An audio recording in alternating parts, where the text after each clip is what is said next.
बिस्मिल्लाहिर्रहमानिर्रहीम। सबसे पहले तो मैं आप मीडिया के दोस्तों का मशकूर हूँ, शुक्रिया अदा करता हूँ।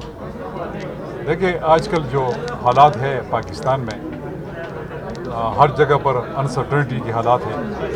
अगर आप पॉलिटिकल हालात को देख ले, अगर आप इकॉनमी को देख ले पाकिस्तान की, आप लॉ एंड ऑर्डर सिचुएशन को देख ले, तो मेरे ख्याल में हर जगह अनसर्टेनिटी है। और इसके अलावा जो लोग मुतमईन नहीं हो रहे, बदकिस्मती से इस मुल्क में जिसको मैंडेट मिलता है तो वो उसके मैंडेट का एहतराम नहीं किया जाता। इसलिए हालात इस तरह है कि पाकिस्तान के लोग मुतमईन नहीं हैं।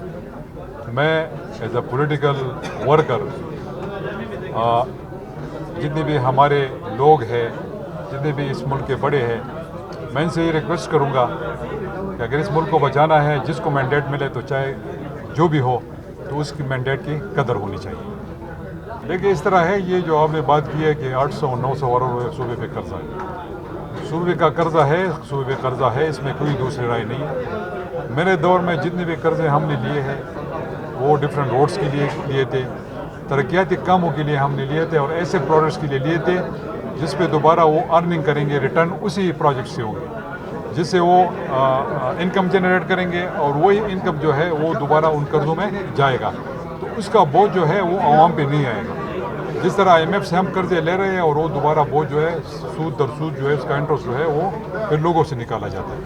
असल में मसला ये ज़रा मैं क्लेरिफाई कर दूं कि जो हमारे कर्जे हैं, एक तो उसका सूद बहुत रेट जो है, इंटरेस्ट रेट जो है वो बहुत कम है, और वो इस तरह नहीं है कि हमने जल्दी अदा करना है, उसमें काफ़ी टाइम है। और जो हमने कर्जे लिए, मैंने एशियन डेवलपमेंट बैंक से पैसे लिए थे, और वो अभी तक वो पैसे वो मैच्योर नहीं है, अभी तक उसका काम शुरू नहीं हो चुका है। जो मेरा 4.5 साल दौर है, उस पर जो भी मुझसे बात कर सकता है, मैं उसे बिल्कुल उस पर मुनाजरा भी कर सकता हूँ। बाकी हुकूमत जब आती है वो देखती है कि अपने अवाम के लिए आप लोगों ने क्या करना है, तो उसके मुताबिक वो चलती है। शायद हमारे पास इतने पैसे नहीं है, ये गरीब सूबा है, आपकी 92% रिसीट जो है वो फेडरल गवर्नमेंट से आपको मिलते हैं पैसे, बाकी कोई 10-12% जो है वो खैबर पख्तूनख्वा जो है गरीब सूबा है खुद जनरेट करता है। और फिर आपके जितनी भी सेक्टर है जहाँ पर आपको अर्निंग हो सकती है, मिनरल्स है, माइंस है, इसके अलावा आपके पास एनर्जी के प्रोजेक्ट्स आ सकते हैं, ये जो टूरिज़म है इस पे आप काम कर सकते हैं, लेकिन बदकिस्मती से वो अभी तक कोई भी हुकूमत उसमें कामयाब नहीं हो सका। तो मैं उम्मीद रखता हूँ इस हुकूमत से कि उसके लिए कोई पॉलिसी बनाए, काम करेगी और सूबे को अपने पाँव पे खड़ा करेगी। देखिए, बिल्कुल जो मेरी नज़र है और जो मुझे नज़र आ रहा है, और शायद बहुत से लोगों को नज़र आ रहा होगा, देखिए इस तरह की हुकूमतें बिल्कुल नहीं चल सकती। ये जो आजकल के हालात है, किसी के पास 2/3 अक्सरियत नहीं है मरकज़ में। हुकूमत वही स्ट्रांग होती है जिसके पास पूरा मैंडेट हो और जिसके पास 2/3 अक्सरियत हो, ताकि वो कानून साजी कर सके, वो कुछ आवाम के लिए कुछ कर सके।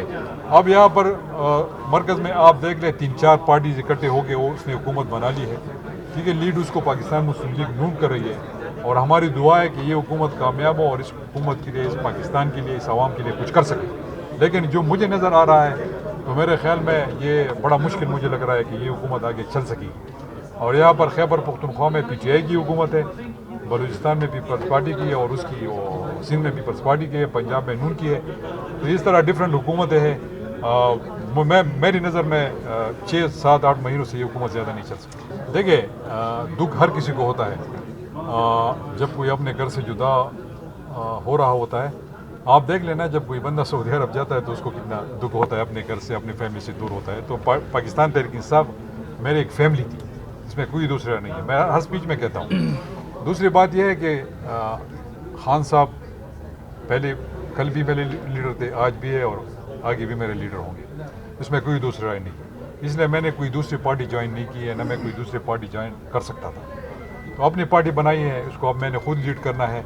और इसके अलावा आपने मुअज़्ज़म भट्ट साहब की वो स्पीच सुनी होगी, वो बात उन्होंने जो की थी, हमें ऑफ़र किया गया कि आप हमारे साथ चले, चूँकि ये तो आज़ाद लोग आए थे, उनको एक पार्टी, एक शेल्टर की ज़रूरत थी, एक पॉलिटिकल पार्टी की ज़रूरत थी, ताकि इनको ये जो आजकल ये रोला पड़ा हुआ है कि इनके मखसूस सीटें वो नहीं मिल रही उनको, तो यही वजह थी।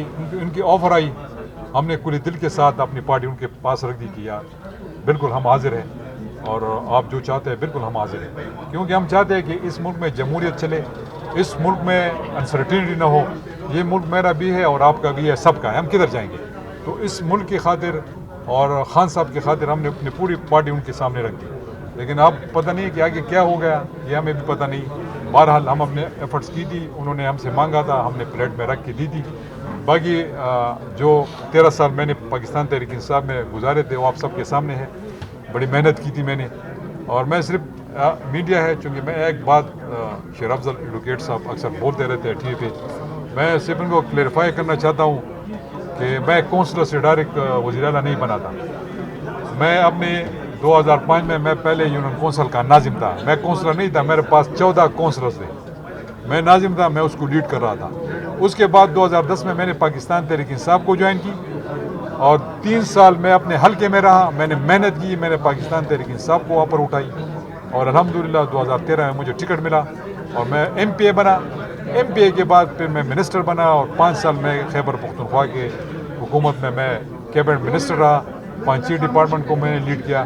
پھر میں ریجنل پریزیڈنٹ بنا، پھر میں نے پورے ریجن کو لیڈ کیا، اور 2018 کے الیکشن میں الحمدللہ میں نے رزلٹ دیا. تو اس رزلٹ کے بدلے اور اس کوشش کے بدلے اور میری جو ایکسپیرینس تھی 10 سال، اس کے بعد میں وزیر اعلیٰ بنا، اور الحمدللہ 4.5 سال میں نے خیبر پختونخوا کو لیڈ کیا. اور آپ سب کے سامنے ہے، کوئی میگا اسکینڈل ہے میری حکومت کا؟ نہیں ہے الحمدللہ. اس لیے نہیں ہے کہ ہم نے پرفارم کیا تھا. اور اب آپ دیکھ لیں کہ پی ٹی آئی دوبارہ حکومت میں خیبر پختونخوا میں آئی ہے. تو میں صرف اس کو کلیئرفائی کرنا چاہتا تھا کہ پہلے اگر آپ ٹی وی پہ آئے نا تو کم از کم انسان کی وہ پروفائل کو دیکھ لیا کریں، اور اس کے مطابق پھر آپ بات کیا کریں.